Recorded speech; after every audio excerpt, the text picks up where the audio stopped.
Hi friend hi friend मैं आप लोगों के बीच लेकर आया हूँ भारतीय संविधान की प्रस्तावना। और भारतीय संविधान की प्रस्तावना क्या है। तो वीडियो शुरू होने के पहले मैं आप लोगों से रिक्वेस्ट करता हूँ कि ऐसे भी और ऐसे ही अधिक वीडियो देखने के लिए मेरे यूट्यूब चैनल को सब्सक्राइब करें। तो मैं आपका समय बर्बाद न करते हुए मैं भारतीय संविधान की प्रस्तावना शुरू करता हूँ। भारतीय संविधान की प्रस्तावना क्या है। प्रस्तावना को भारतीय संविधान का परिचय पत्र कहा जाता है।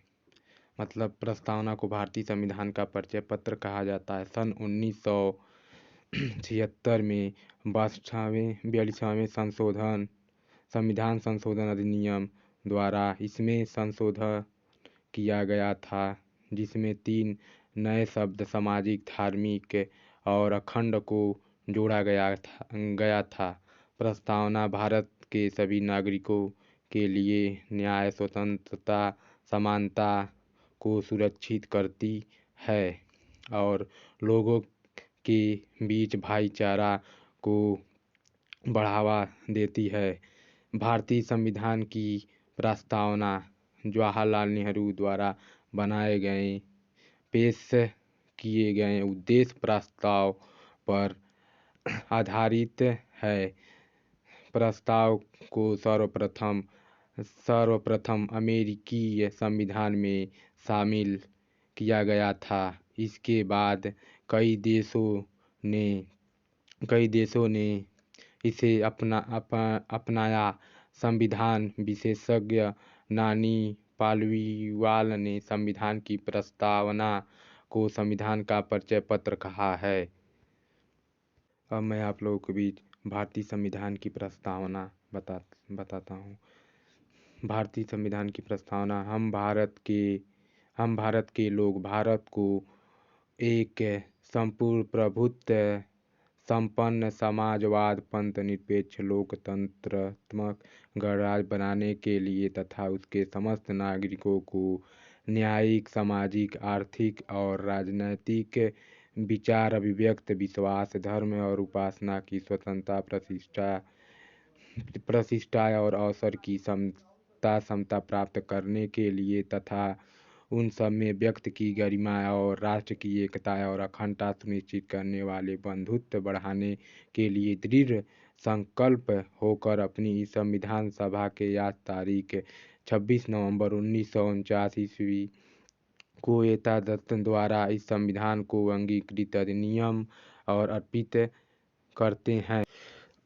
अब प्रस्तावना के मूल शब्दों की व्याख्या इस प्रकार है। संप्रभुता। प्रस्तावना यह दावा करता है कि भारत एक संप्रभुत्व देश है। संप्रभुता शब्द का अर्थ है कि भारत किसी भी विदेशी और आंतरिक शक्ति के नियंत्रण के पूर्व मुक्त प्रभुत्व संपन्न राष्ट्र है। भारत की विधायिका को संविधान द्वारा तय की गई कुछ सीमाओं के विषय में देश में कानून बनाने का अधिकार है। समाजवादी शब्द संविधान के 1976 में हुए 42वें संशोधन अधिनियम द्वारा प्रस्तावना में जोड़ा गया।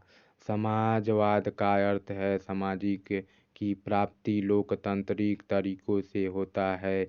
भारत ने लोकतांत्रिक समाज को अपनाया है। लोकतांत्रिक समाजवाद एक मिश्रित अर्थव्यवस्था में विश्वास रखती है, जहां निजी और सार्वजनिक दोनों क्षेत्र कंधे से कंधा मिलाकर सफल तय करते हैं। इसका लक्ष्य गरीब, अज्ञानता, बीमारी और अवसर की असमानता को प्राप्त करना है। धर्मनिरपेक्ष शब्द संविधान के 1976 में हुई 42वें संशोधन अधिनियम द्वारा प्रस्तावना में जोड़े गए। भारतीय संविधान में धर्म निरपेक्ष शब्द का अर्थ है कि भारत में सभी धर्मों को राज्यों से समानता, सुरक्षा और समर्थन पाने का अधिकार है। संविधान के भाग 3 के अनुच्छेद 25 से 28 एक मौलिक अधिकार के रूप में धर्म की स्वतंत्रता को सुनिश्चित करता है।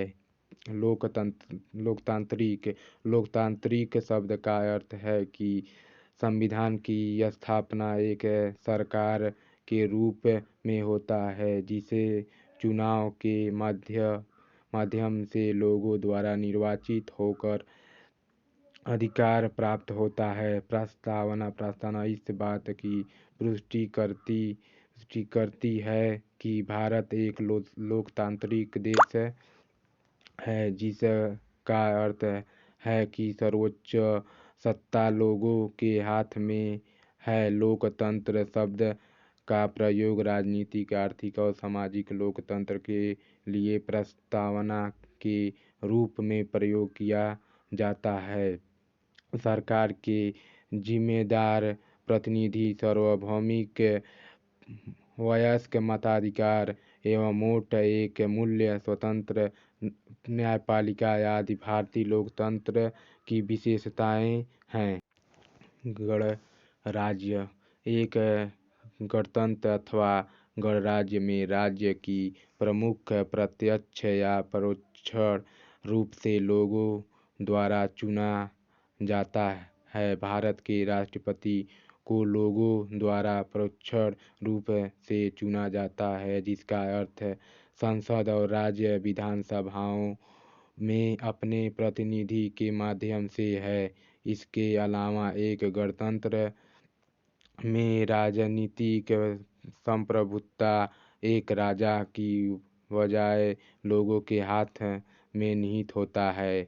न्याय प्रस्तावना में न्याय शब्द को 3 अलग-अलग रूप में समाविष्ट किया गया है: सामाजिक, आर्थिक और राजनीतिक, जिन्हें मौलिक और नीति निर्देशक सिद्धांतों के विभिन्न प्रावधानों के माध्यम से हासिल किया गया है। प्रस्तावना में सामाजिक न्याय का अर्थ है संविधान द्वारा बार-बार सामाजिक स्थिति के आधार पर एक अधिक न्यायसंगत समाज बनाने से है। आर्थिक न्याय का अर्थ समाज के अलग-अलग सदस्यों के बीच संपत्ति के समान वितरण से है, जिससे संपत्ति कुछ हाथों में ही केंद्रित नहीं हो सके। राजनीतिक न्याय का अर्थ सभी नागरिकों को राजनीतिक भागीदारी में बराबरी के अधिकार से है। भारतीय संविधान प्रत्येक वोट के लिए सार्वभौमिक, वयस्क मताधिकार और सामान्य मूल्य प्रदान करता है। स्वतंत्रता का तात्पर्य एक व्यक्ति जो मजबूरी में, अभाव या गतिविधियों के सर्वस्व के कारण तानाशाही, गुलामी, चामचागिरी, कारावास, तानाशाही आदि से मुक्त या स्वतंत्र करना है। समानता का अभिप्राय समाज के किसी भी वर्ग के खिलाफ विशेषाधिकार या भेदभाव को समाप्त करने से है। संविधान की प्रस्तावना देश के सभी लोगों के लिए स्थित है, अवसर की समानता प्रदान करती है। संविधान देश में सामाजिक, आर्थिक और राजनीतिक समानता प्रदान करने का प्रयास करता है। भाईचारे का अर्थ बंधुत्व की भावना से है। संविधान की प्रस्तावना व्यक्ति और राष्ट्र की एकता और अखंडता की गरिमा को बनाए रखने के लिए लोगों के बीच भाईचारा को बढ़ावा देता है। प्रस्तावना में संशोधन 1976 में 42वें